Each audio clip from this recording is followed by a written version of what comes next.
A Seara da Ciência é o órgão de divulgação científica da Universidade Federal do Ceará que tem como intuito fomentar nos jovens o amor pela ciência.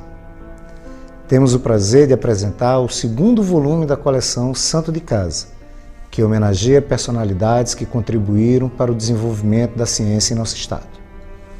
Essa coleção divulga o trabalho de homens e mulheres que merecem nossa admiração por suas realizações na pesquisa científica, na formação de novos talentos e na criação de novas tecnologias.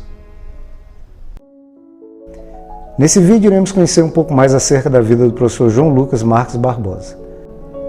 De família pobre, seu pai faleceu em 1946, quando o professor João Lucas tinha apenas 3 anos de idade. O professor João Lucas foi, então, educado em sua casa por sua mãe, Dona Ida, uma grande educadora do estado do Ceará. Em 1962, o professor João Lucas ingressou na primeira turma do curso de Bacharelado em Matemática da Faculdade de Filosofia, Ciências e Letras da Universidade Federal do Ceará. Teve como professores, ao longo do seu curso de graduação, os eminentes professores de matemática Elon Lages Lima e Manfredo Perdigão do Carmo. Após o término de sua graduação, vai para a Universidade da Califórnia, em Berkeley, para cursar o seu doutorado com suporte financeiro dado pelo CNPq. Ao longo de sua vida profissional, o professor João Lucas teve várias colaborações com inúmeros pesquisadores nacionais e internacionais, sendo a mais profícua realizada com o professor Manfredo Perdigão do Carmo. Além das atividades de ensino e pesquisa, o professor João Lucas destacou-se também pelas atividades administrativas, como presidente da Sociedade Brasileira de Matemática e presidente da Fundação Cearense de Amparo à Pesquisa, FUNCAP. Em reconhecimento a toda uma vida dedicada à matemática, o professor Lucas recebeu a Ordem do Mérito Científico na categoria Grão Cruz e hoje é professor emérito da Universidade Federal do Ceará. Para nos ajudar a conhecer um pouco mais acerca da vida do professor João Lucas, temos hoje aqui o professor Jader Onofre de Moraes, ex-reitor da Universidade Estadual do Ceará, UES, e o professor Gregório Pacelli, professor titular do Departamento de Matemática da Universidade Federal do Ceará.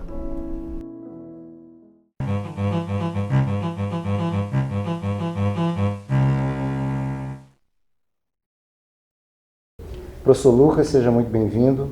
Gostaria que o senhor nos contasse um pouco da sua infância e de como começa essa paixão pela matemática.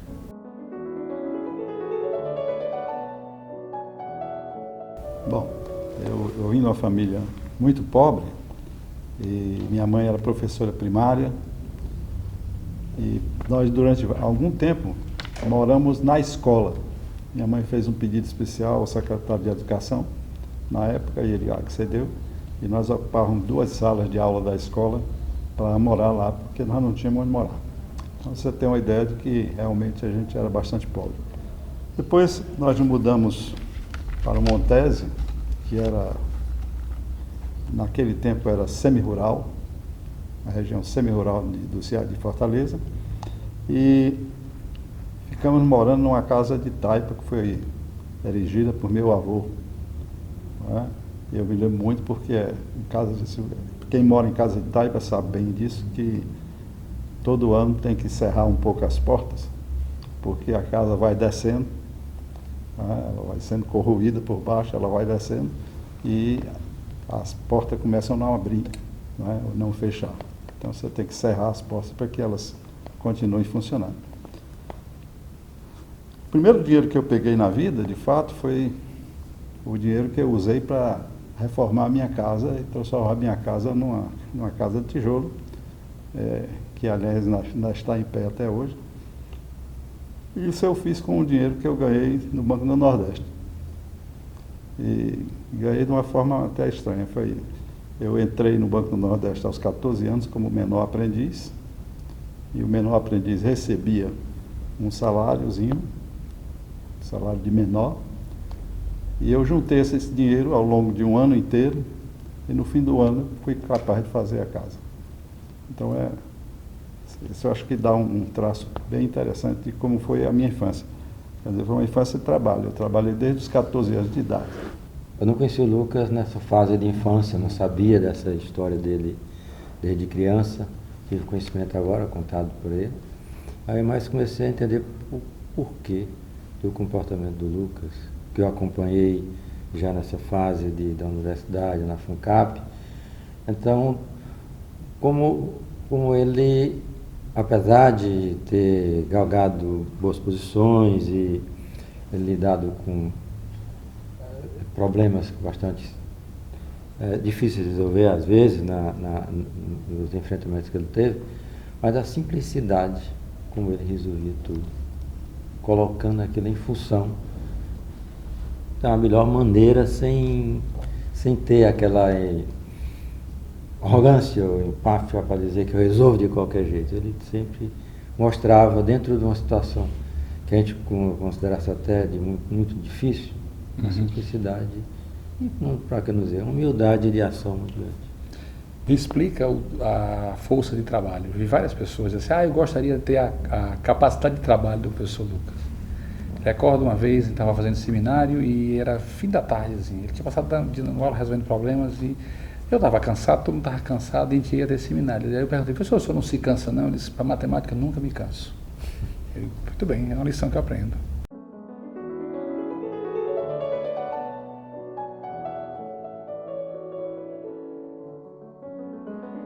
Ao longo desse tempo, eu estudei em grupo escolar, né? Depois estudei no Colégio Castelo Branco, que pago por um tio meu, que já tinha os filhos lá, então ele accedeu em pagar também para que eu estudasse lá. E lá tive bons professores, o Colégio Castelo Branco tinha bons professores. Aliás, eu não reclamo dos professores da escola primária, não, que era pública, acho que eles também eram muito bons.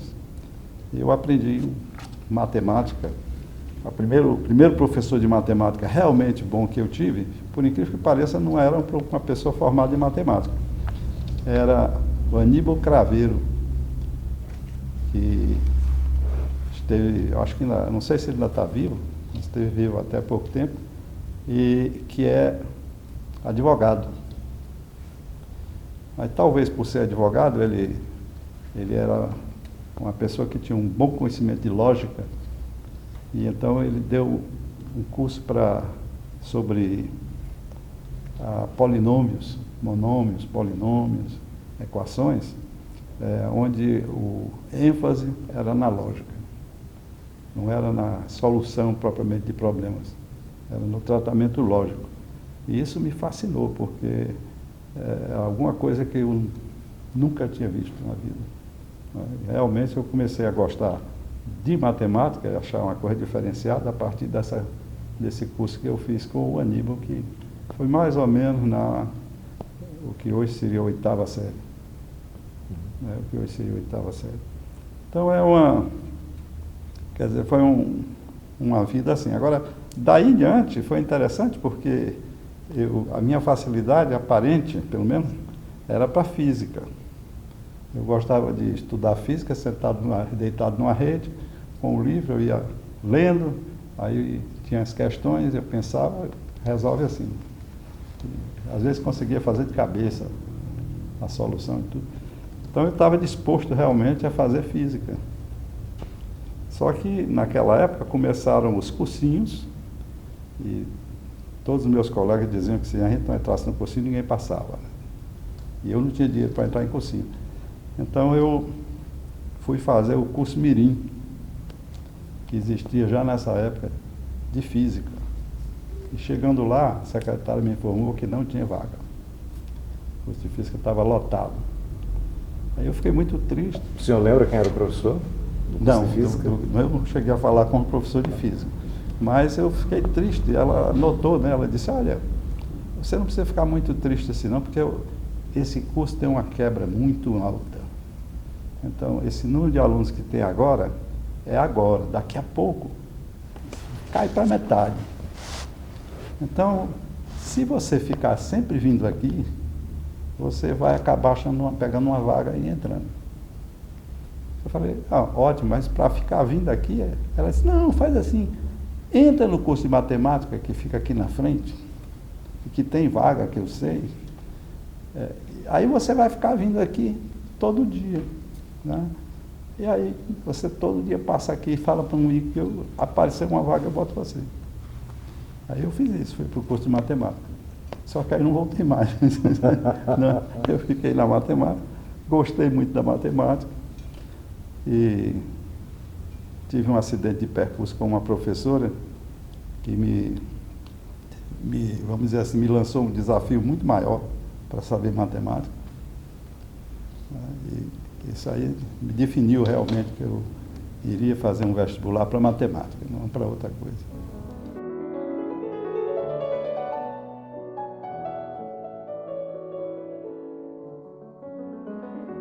O vestibular naquela época tinha duas etapas, uma escrita e uma oral. Bom, como eu me achava máximo em física, né, eu dei uma lidazinha assim e fui fazer a prova de física, certo que ia tirar um 10, né? Naquele ano tinha havido uma mudança digamos assim, na maneira de ensinar e estudar, de ensinar física, né? Tinha se passado de uma física que era resolução de problemas matemáticos essencialmente, para uma física que era resolução de situações físicas, ou entendimento de situações físicas. Né? E isso aí eu não sabia. Então veio a prova e eu me quebrei todinho na prova. Assim. Todas as situações físicas, coisa que eu não tinha uma equação para resolver. Você tinha que falar das leis de Newton e tal. E eu fui muito mal. Né? Na de matemática, eu tirei 95 em 100. Então, teve uma questão lá que eu até hoje não entendo por que é que me tiraram meio ponto. Mas foi 95 em 100. Então, eu fui para a oral com o seguinte problema: se eu tirasse 0 em física, eu estaria fora. Né? E a pessoa que foi me arguir foi o Milton Ferreira. Então, o Milton chegou para mim e disse: doutor, o senhor tirou 95 em matemática? Foi. Mas em física o senhor foi muito mal, o senhor tirou 0. Aí ele disse: 0 foi, doutor? Ele disse: eu vou fazer uma pergunta para você bem simples. Se um burro puxa uma carroça, a força que o burro faz na carroça é a mesma que a carroça faz no burro. Como é que se explica que a carroça anda? Aí eu... Aí ele disse: fica aí na lousa que eu vou arguir aquele outro. Aí foi arguir outro. E eu fiquei pensando. Aí quando ele voltou, ele disse: como é? Eu disse: a força que a carroça faz no burro é a mesma que o burro faz na carroça. Eu estou começando a desacreditar que a carroça se mexe. Ele riu e tal, aí disse: não, vamos perguntar outra coisa. Desenha aí um plano inclinado. Eu desenhei um plano inclinado. Coloca aí um corpinho. Eu coloquei. Ele disse: localize para mim aí o peso do corpo. Aí eu desenhei um vetorzinho lá. Aí ele disse: agora localize a reação ao peso do corpo. Aí eu desenhei uma flechinha, né? Reação normal. Aí ele falou: não, de jeito nenhum. Aí foi: como não? Até se chama reação normal isso aqui. Aí ele: pensa aí. Eu vou falar. Aí foi para outra. Daqui a pouco ele voltou. Disse: como é? Aí eu disse: doutor Milton, a reação é essa aqui. Eu estudei, é do livro, em todo canto, é essa aqui. Aí ele disse: não, doutor.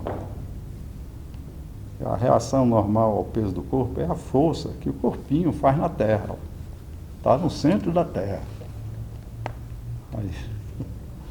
Aí pô, agora eu me lasquei mesmo. Aí ele falou assim: você gosta de eletricidade? Eu digo: gosto. Aí ele desenhou um circuito enorme assim, com uma lâmpada de um lado e uma bateria do outro.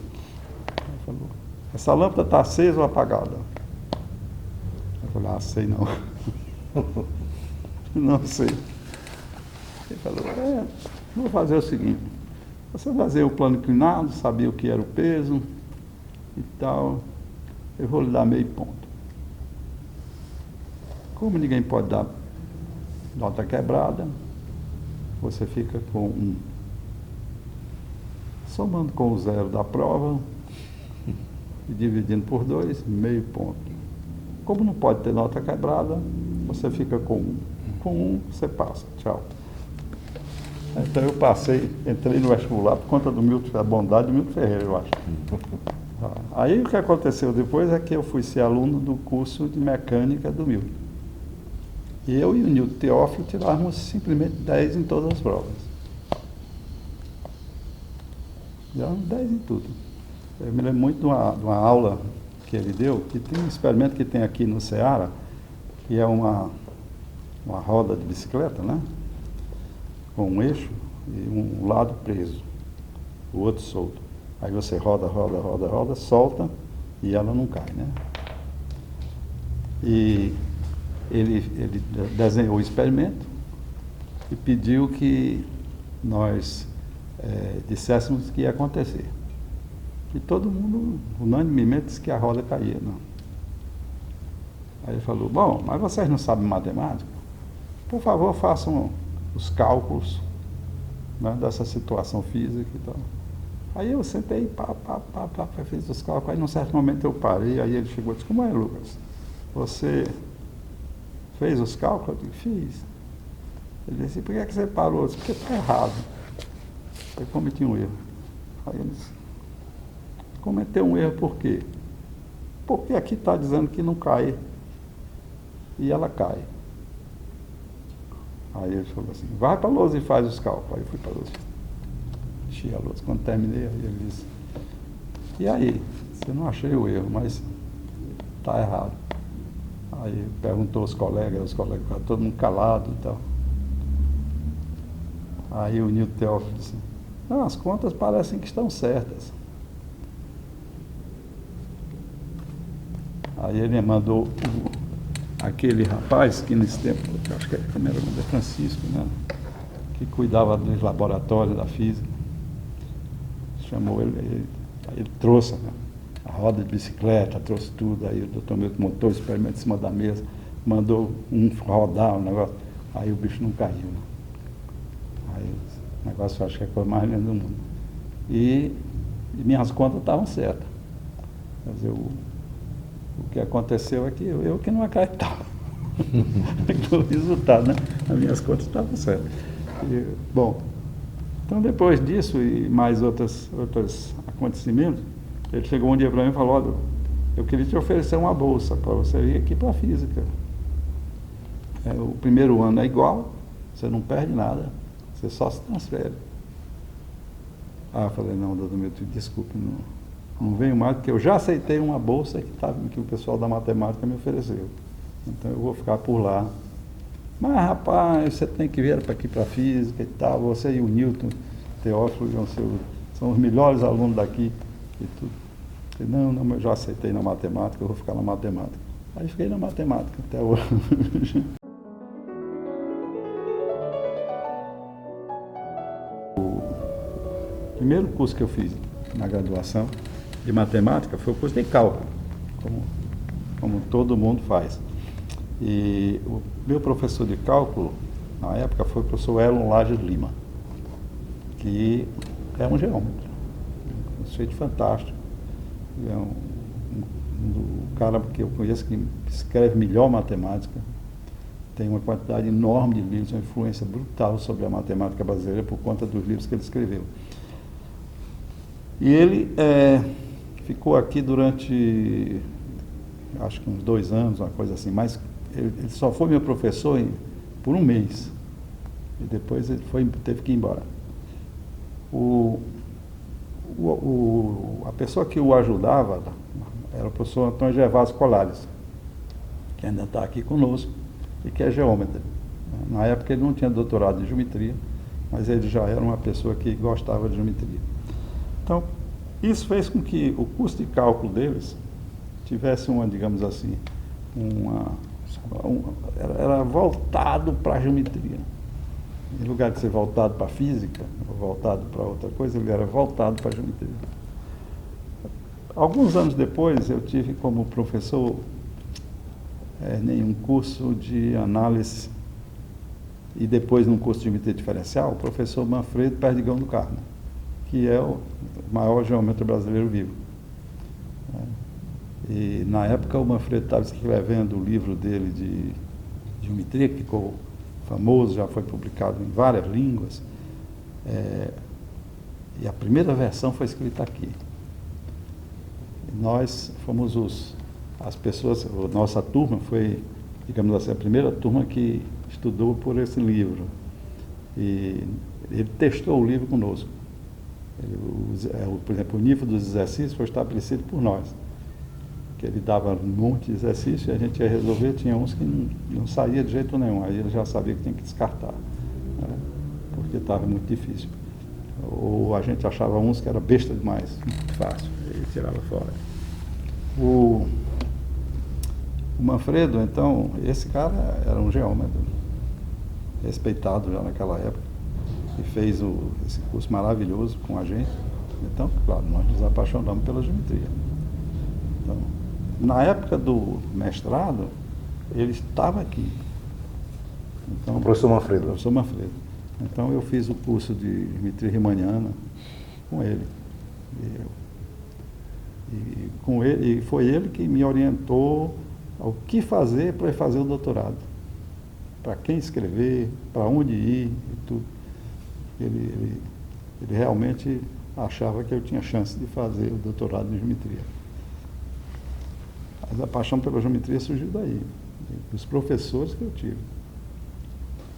O professor Gervásio dizia que eles começaram a estudar matemática num clube de amador. E eles importavam os livros da França para estudar cálculo. Não tinha nada disso aqui. Eles começaram a estudar assim, quase com um acidente. Né? Esse grupo de pessoas interessadas em cursos de filatelia, era só que era matemática, juntava para estudar matemática e começou esse...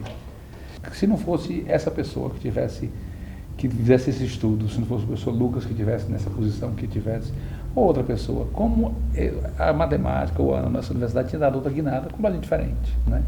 Mas eu me sinto, vamos dizer assim, que eu estava na hora certa, no lugar certo, porque peguei um departamento, eu vejo assim que os outros departamentos, existem outros departamentos do Nordeste, na mesma época que o nosso departamento começou. E eles não tiveram o mesmo desempenho. A nossa matemática é uma matemática reconhecidamente boa no Brasil. E eu vejo esse papel do professor Lucas e dos seus colegas também, claro. Mas que tomaram para si a responsabilidade de formar, de botar para frente, fazer um mestrado, com todas as dificuldades, havia conflitos, né? O professor Lucas também me falou uma vez que quem salvou o mestrado foi um aluno que invadiu a sala, queria voltar, fechar o mestrado. A maioria estava com uma confusão, não sei exatamente o que era. E esse aluno, representante lá dos estudantes, entrou e fez um discurso dizendo que isso era um absurdo, que tinha gente que dependia disso. E eu me lembro dessa história. Também me lembrava quando eu vi hoje ali na Seara, eu tinha falado dessa história do professor. Daí eu não entendia direito como é que funcionava. Mas nessa sua linha aí, às vezes está tudo preparado, mas falta o que os americanos chamam de spar gap, ou então para nós seria a centelha. A centelha, exatamente. Então a centelha é muito importante. Às vezes ela que dá, que inicia todo o processo, né? E a partir daí cabe às novas gerações. Exatamente. Né? Eu acho muito da personalidade do professor. Ele é muito entusiasmado e não se cansa, né, de trabalhar. Esse é o ponto.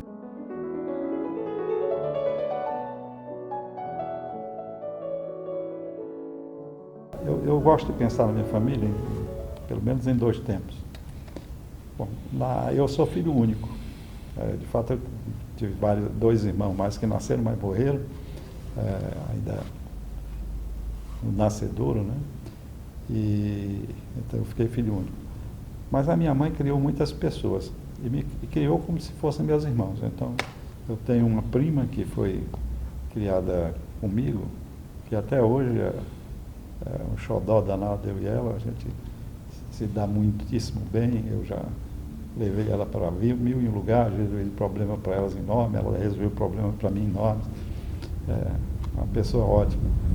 Eu tinha uma pessoa mais velha do que eu, que também era uma prima em grau mais longínquo, que essa ajudou a me criar, porque ela era mais velha do que eu, e a minha mãe levou ela lá para casa, e ela, porque morreram os dois pais, né? Morreram o pai e a mãe, e a família tinha muitos filhos, aí tiveram que espalhar os filhos pela família, e ela coube a minha mãe. Então ela conviveu comigo, casou e tudo, ficou até falecer, ela já foi dessa para melhor. Mais recentemente a minha mãe criou o José e a Giselda, que também é uma prima em segundo grau, que também minha mãe ajudou a criar. E ela ajudou ainda outras pessoas. Então a minha mãe era assim, então ela criou muita gente. E aí eu tenho esses irmãos, que são bem diferentes de mim e tudo, né? Mas que a gente se considera irmão. Vamos fazer uma festa no Gato Chama, meus irmãos, aí todo mundo. Bom, então isso aí é um lado. Bom, eu casei, eu tive 3 filhos maravilhosos, todos os 3 estão com a vida ganha, como diz o outro. Um é físico, é professor de física na Universidade de São Paulo. O outro é da Polícia Federal, é perito da Polícia Federal, mas está aqui em Fortaleza. E o mais novo é funcionário do Google, atualmente trabalhando em Nova York. Então, não me preocupo com eles, né? É uma coisa maravilhosa. Fiquei casado praticamente 40 anos, aí a minha mulher morreu de câncer de seio, que é a doença do século, né, para as mulheres. E 2 anos depois eu conheci a Francisca Maria. E a Francisca Maria tem 3 filhos também, todos mais ou menos da idade dos meus, né, 2 mulheres e um homem. De modo que eu de repente passei de uma família de 3 para uma família de 6. Né? E aí entrei na fase dos netos, né? Eu estou com 2 netos maravilhosos, que eu estou sempre lá pegando eles, levando para aqui, para lá. E agora estão chegando mais 2. Então eu acredito que no próximo ano deve vir mais 2 ou 3. Então eu vou ficar com a família bastante grande. Bom, sobre essa parte da vida do Lucas, eu conheci a primeira esposa dele. E a primeira esposa dele me impressionou muito, Lucas, porque eu não conhecia a UES. Eu conhecia a UES depois que eu me aposentei na UFC. E por coincidência, a professora que estava à frente de todo o programa de pós-graduação naquela época na UES era a esposa dele. Agora, ela era determinada, inteligente, corajosa mesmo, enfrentava situações extremamente difíceis e conseguiu não somente aquele que estava começando no ambiente da geografia, mas ela, no meu entender, a minha visão que eu tive naquela época foi realmente ela, o motor de toda a vontade, a disposição, a energia, e criou realmente a pós-graduação. E a pós-graduação da UES funcionou bastante. E lembro muito bem da professora Cira, que gostava muito de mim, me chamava que eu era o peixinho do professor Lucas. Ele tinha essa gíria nessa época, era o preferido. O que você disse exatamente, a professora Cira era muito, muito valente, muito trabalhadora e sem dúvida muito inteligente. E acreditava, eu gostava muito de conversar com ela, eu gostava muito de conversar. E depois desse tempo a gente conviveu muito, a gente ia para as festas, aos jantares que tinha os amigos, sempre era convidado, eu tinha um contato muito bem. É verdade, a pessoa era uma pessoa de casa mesmo, de família. Não é isso, professor? É verdade.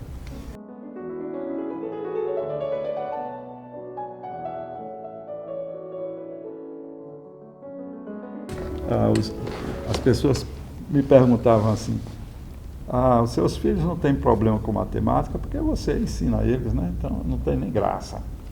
Eu falei: não, falso. Eu nunca dei aula para os meus filhos, de matemática ou de qualquer coisa.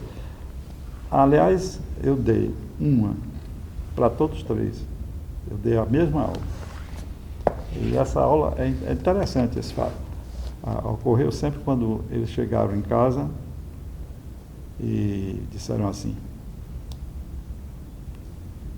amanhã tem uma prova muito difícil. Aí eu disse: de quê? De matemática. Eu falei: como difícil? É dificílimo. Então, até a professora disse que é difícil. A professora disse que é difícil. Mas não é não. É fácil. Aí eu sentava com eles e ali ia mostrar que realmente matemática não é difícil. Matemática tem muita lógica. Então o que é lógico não é difícil. Você pode deduzir, você não tem que gravar nada, né? Você tem simplesmente que trabalhar a partir de alguns conceitos e tudo. E aí eu trabalhei com eles numa tarde, cada um deles separadamente, e foi a última vez.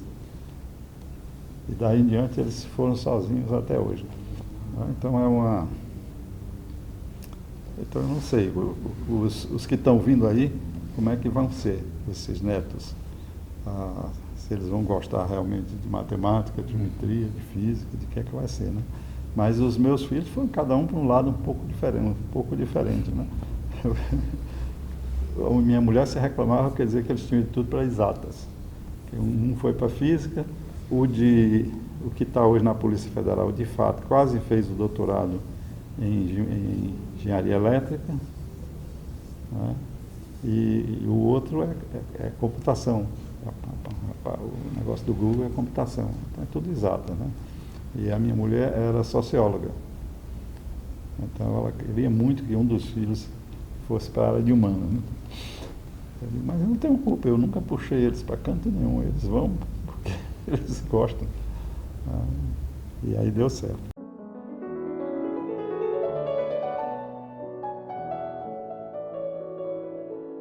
Até a minha entrada na universidade, eu nunca tive participação política nenhuma. Bom, então eu entrei na universidade em um dia. No dia seguinte, foi declarada a greve de 1/3, onde os estudantes estavam reivindicando terem 1/3 de participação em todos os órgãos da universidade.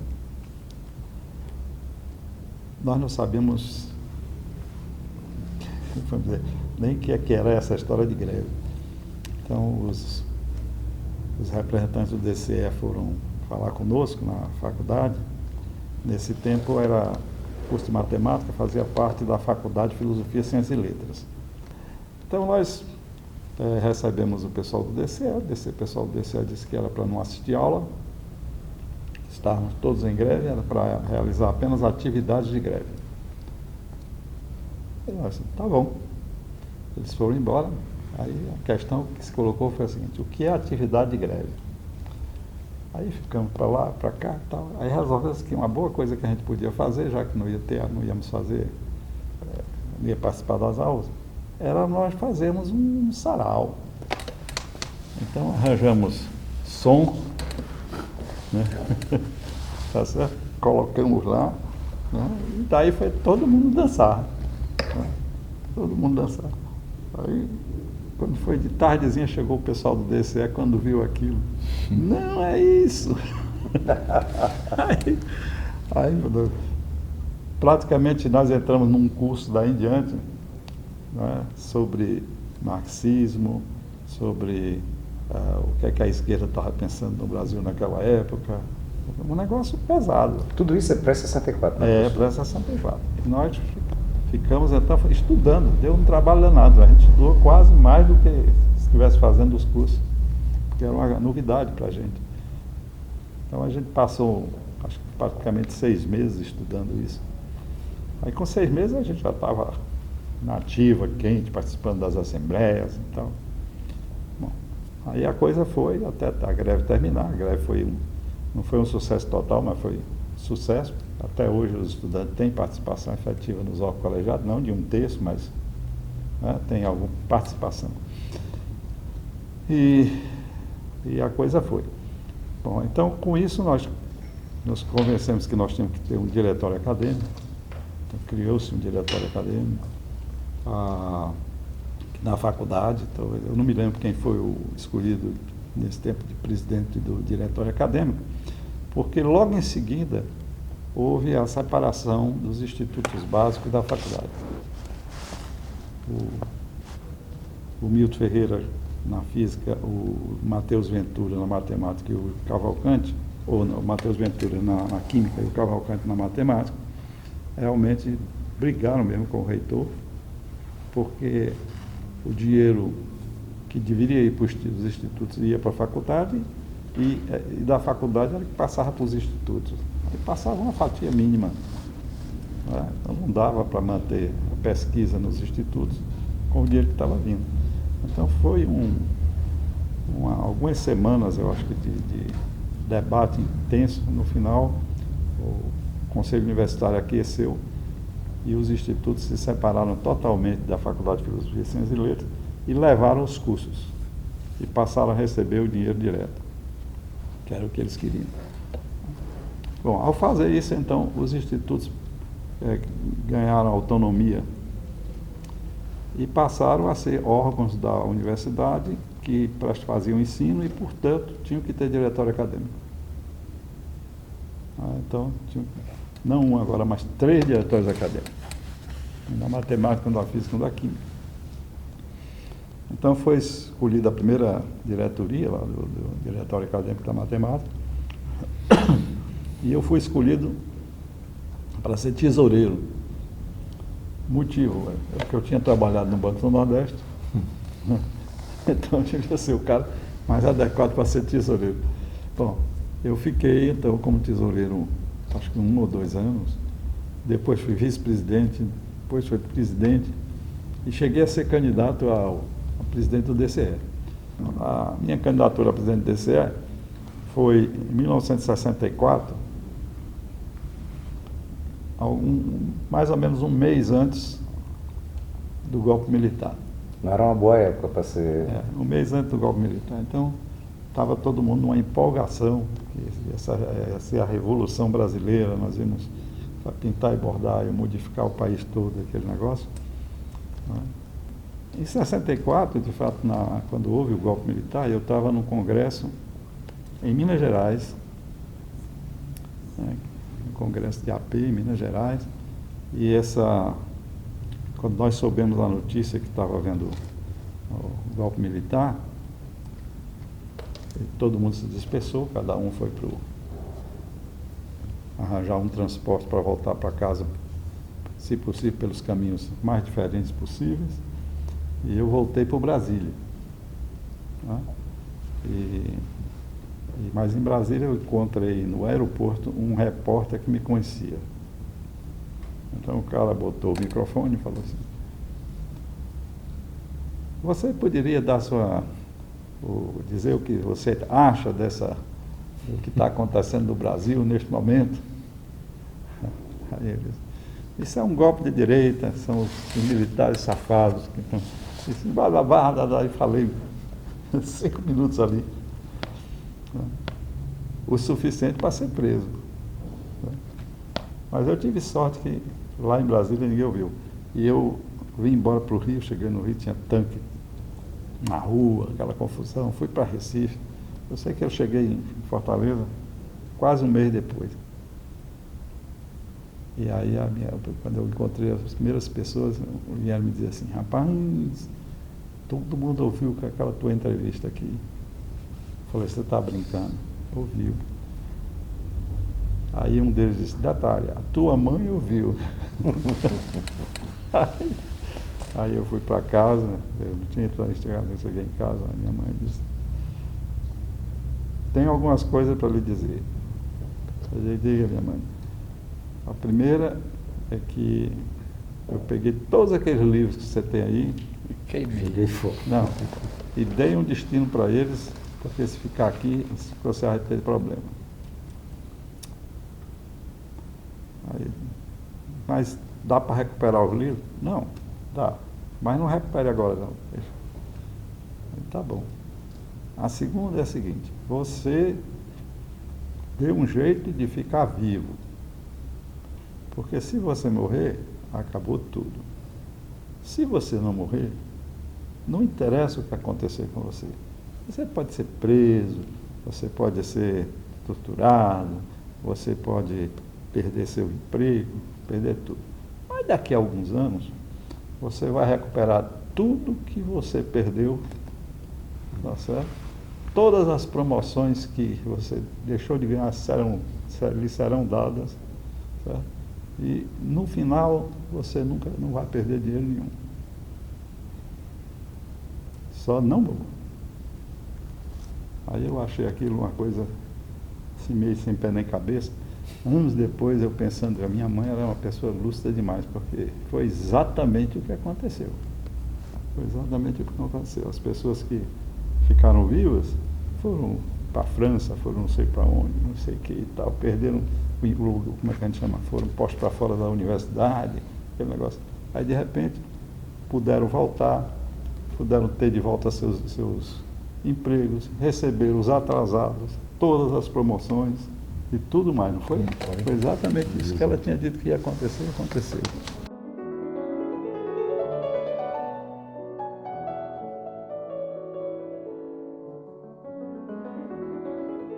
Bom, a FUNCAP,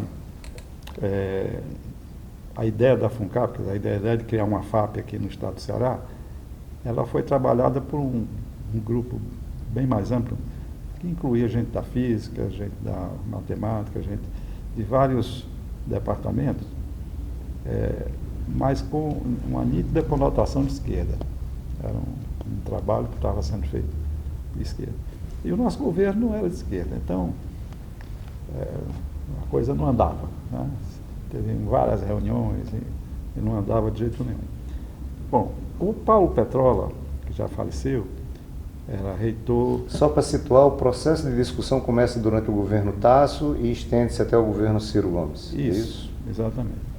Aí o Paulo Petrola era reitor da UES nesse tempo, e ele me chamou e disse, olha, né, esse negócio da FUNCAP é uma coisa que a gente tem que dar um jeito de resolver, tem que se criar. Mas o processo que está sendo, vamos dizer, instituído aí fora, não dá certo. O governo não quer nem ouvir falar. Então nós temos que fazer isso de outra maneira, uma maneira que realmente penetre o governo. E aí nós discutimos um pouco, no final criamos uma ideia, trabalhamos uma ideia, que foi a de fazer um seminário, não é? Um seminário em torno da questão de ciência e tecnologia no estado do Ceará. E esse seminário foi realizado na UES. Nós convidávamos colegas para ir lá, você falava para todo mundo, né, da sua área de pesquisa, né? E aí todo mundo, vamos dizer assim, aprendia um pouco, não aprendia em profundidade, mas aprendia um pouco, ficava sabendo o que é que estava acontecendo. E foi nos dando aquele sentimento de que realmente tinha muita coisa em ciência que estava sendo feita no estado do Ceará. E em lugares que você nem pensava, né? Bom, isso se trabalhou, acho que praticamente um ano. Então, de vez em quando a gente convidava para participar do evento um político, uma pessoa da área política que vinha, sentava, ouvia, aí via os debates, via tudo. E, particularmente, nós trouxemos o Augusto, que nesse tempo estava como secretário, se não me engano, de Cultura. O Augusto era uma pessoa muito conhecida, porque tinha sido ele era de esquerda, tinha sido, na época de estudante, tinha sido, não me lembro se era PC do B ou PCzão.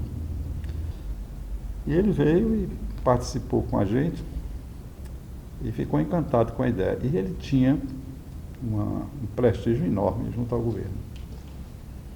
Então, foi através dele que a ideia da FUNCAP chegou ao governo, não é? E com mais a presença do Paulo, que, sendo reitor, era, de certo modo, também do governo. E a gente fez, então, esse digamos assim, a gente pressionou o governo num flanco que ele não estava esperando, né?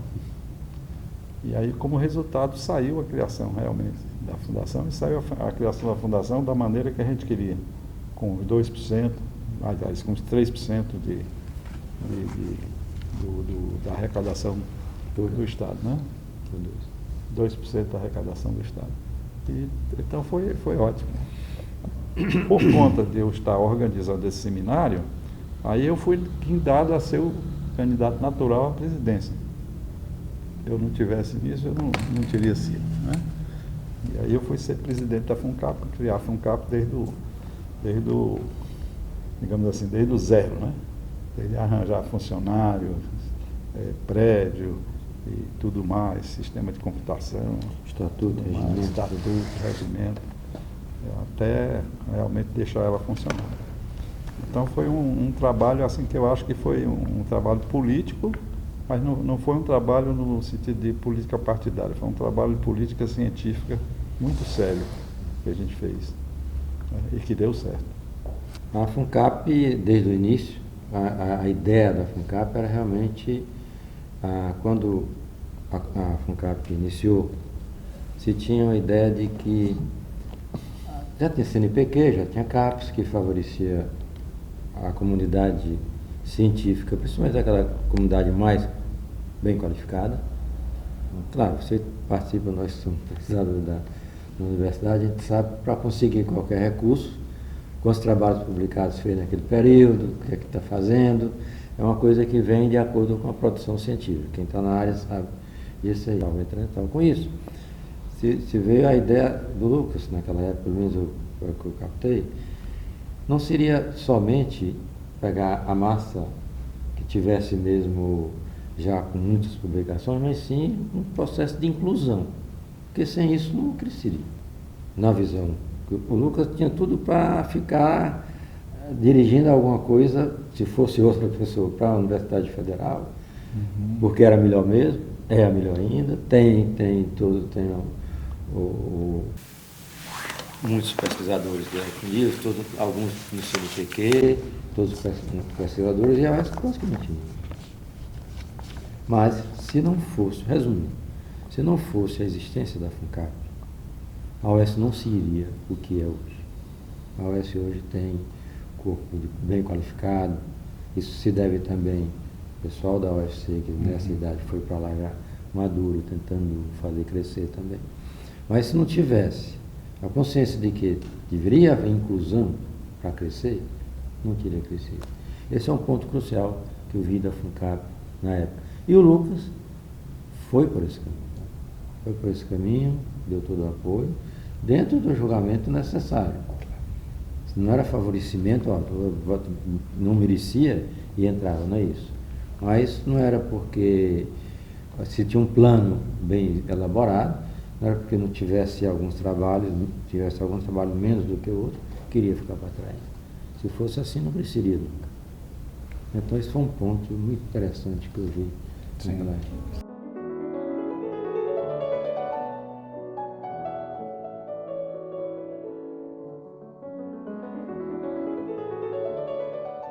Bom, eu fui indicado para a Academia Brasileira de Ciências pelo professor Elon. E eu fui lá e tem uma solenidade linda, muito bonita mesmo. E eles leem o seu currículo. Ou pelo menos eles leem um currículo que é apresentado pela pessoa que lhe propôs, que propôs o seu nome. Então, o meu currículo tinha só um trabalho, que era o trabalho da estabilidade de inversões, né, no R13. E eu fui um dos primeiros, Barbosa, né, então eu fui um dos primeiros.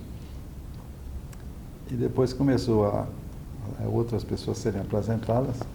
E eu me lembro muito que teve uma da biologia, que eles levaram mais ou menos uns 10 minutos lendo todos os trabalhos que estavam suportando a indicação dela. E eu fiquei impressionado. Aí depois da solenidade, então teve um coquetel, aí eu fui lá falar com ela e disse, ela, eu estou até com vergonha, porque, rapaz, eu tenho muitos mais trabalhos. Você botou só um trabalho Aí aquela senhora foi 10 minutos lendo os trabalhos dela, e o meu só apresentou um. Aí falou, aquele seu trabalho vale mais do que todos os dela. Aí, eu, como é? Aquele seu trabalho vale muito mais do que todos os trabalhos que leram daquela senhora lá. E eu fiquei impressionado, porque eles realmente levam em conta a qualidade, né? Não é nem a revista em que foi publicada, é a qualidade do trabalho. A pessoa que propõe o seu nome tem que realmente dar um testemunho no detalhe do que realmente, das razões realmente pela qual ela está indicando o seu nome. Então eu entrei na academia primeiro, nesse tempo tinha 2 níveis, tinha o nível júnior e depois é que tinha o nível titular. Eu entrei com o nível júnior. Depois de alguns anos eu fui me dado a titular, né? De modo que eu tenho dois títulos na academia de fato. Hoje em dia eles não têm mais esse nível júnior. Eles criaram um outro nível que são para jovens, que a pessoa só pode ficar 5 anos. 5 anos ele sai, se espera que ele possa se candidatar aí para ser membro titular. Então é isso aí, a academia realmente é uma coisa muito importante para mim, foi uma coisa muito importante, é uma coisa muito importante. E por conta dela eu fui depois indicado para a TWS, que é a Academia de Ciências do Mundo em Desenvolvimento, que reúne países essencialmente do hemisfério sul, né, porque é onde tem os países em desenvolvimento. E eu estou na academia, na TWS, já faz algum tempo também. E participei da criação aqui, local, da ACES, que é a Academia de Ciências, a Academia Cearense de Ciências, que o Jade atualmente é o presidente, né? E estou na academia desde que ela foi criada. Estamos tentando levantar a academia, né? Já colocar ela num nível bem bom mesmo.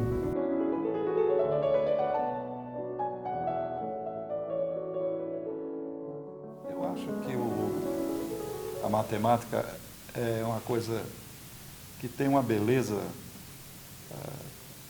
intrínseca incrível. Eu tenho um teorema, que eu vim mencionado aqui rapidamente, é um teorema sobre estabilidade de imersões mínimas, que eu acho que ele ficou famoso mais por causa da beleza do que por qualquer outra característica. Então, a matemática é isso, ela é lógica, né? É como se você estivesse trabalhando num mundo que não é o nosso, é um mundo perfeito, tá? E ao mesmo tempo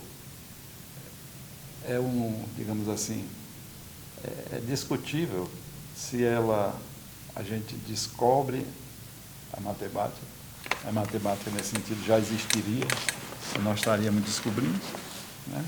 Ou se a gente está fazendo a matemática, ou seja, se ela não existe, nós estamos criando coisa nova. Qualquer uma das duas respostas que for verdade é ótima, né? E atrai qualquer pessoa para realmente gostar da matemática. Existe uma barreira aí com a matemática que está no nascedouro. Tem a ver com aquela conversa que eu falei sobre a aula que eu dei aos meus filhos. É que, num certo momento, a tia, né, dos meninos diz que matemática é difícil.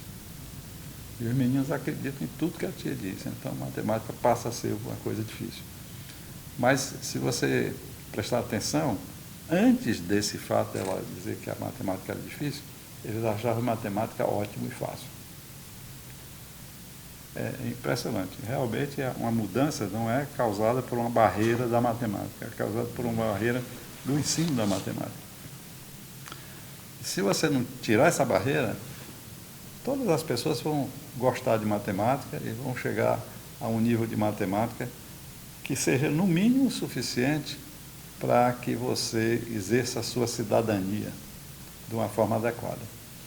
Há 3 anos atrás, eu visitei o gabinete do professor Manfredo, que tem sido meu colaborador a vida inteira, e ele disse: eu tenho 2 problemas que eu queria lhe propor. Eu disse: diga. Ele disse: eu tenho um problema muito bonito, mas deve ser difícil. O outro é um problema muito feio, mas que eu acho que dá muito leite. Vai ser um problema que vai gerar outros problemas e fáceis de trabalhar. Qual que você quer que eu lhe diga primeiro? Ele me diga o bonito. Aí ele me deu o problema, ele me disse o problema. Eu não quis nem ouvir o outro. Né? Eu não quis nem ouvir o outro. Porque o problema realmente era assim. Ele disse: você pegue, suponha que você tem uma superfície que é dada por uma equação, não é? Polinomial, não é? Igual a zero, um polinômio igual a zero, polinômio de 3 variáveis igual a zero. E você supõe que isso representa uma superfície, e você supõe que essa superfície é uma superfície que tem uma característica de ter uma certa curvatura constante. Pergunta: quais são todas as superfícies que satisfazem essa condição? Aí isso é lindo, eu vou resolver. Eu passei 3 anos para resolver esse problema. Né? Ele era difícil mesmo. Mobilizei Deus e mundo. Porque eu pensava primeiro que era um problema de álgebra, porque era polinômio, né? Devia ser um problema de álgebra. E estudei álgebra muito mais do que eu tinha estudado na vida. Ia todo dia conversar com o Carlos T, que é um algebrista lá do IMPA. Não adiantou nada. Até que em um certo momento me convencei: não é álgebra. Vai sair de outro jeito. Aí fui trabalhando. Aí achei uma solução. O paper deu 70 páginas, que em matemática é impossível publicar. Aí eu continuei tentando. Aí de repente a gente consegui simplificar a prova e hoje ela tem 8 páginas. Né? E bem publicados. Muito bem publicado no Journal of Differential Geometry. Eu fui expor na matemática, mas agora é só 8 páginas. Eles me deram 50 minutos para expor, com 30 já está encerrado. Mas diga qual é o teorema, professor. Não diga qual é o teorema. Quais são as superfícies? Só são as esferas, os cilindros, né? E os planos. O resto não existe. Bom, pessoal, chegamos ao final.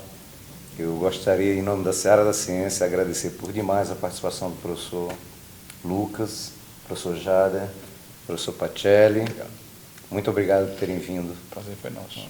Eu queria agradecer a Seara das Ciências por ter me convidado.